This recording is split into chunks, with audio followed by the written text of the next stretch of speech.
নেক সন্তানের দোয়া তার বাবা মায়ের জন্য।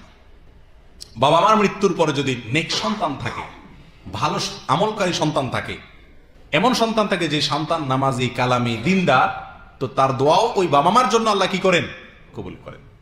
আমরা সবাই একটি বিখ্যাত হাদিস জানি, তিরমিজি এবং ইবনে খুজাইমা আর অন্যান্য হাদিসের কিতাবে আসছে, নবী আলাইহিস সালাম বলেছেন, ইযা মাতাল ইনসান ইনকাতা আনহু আমালুহু আও ইনকাতা আমালুহু, যখন মানুষ মারা যায় তার সমস্ত আমলের দরজা কি হয়ে যায়?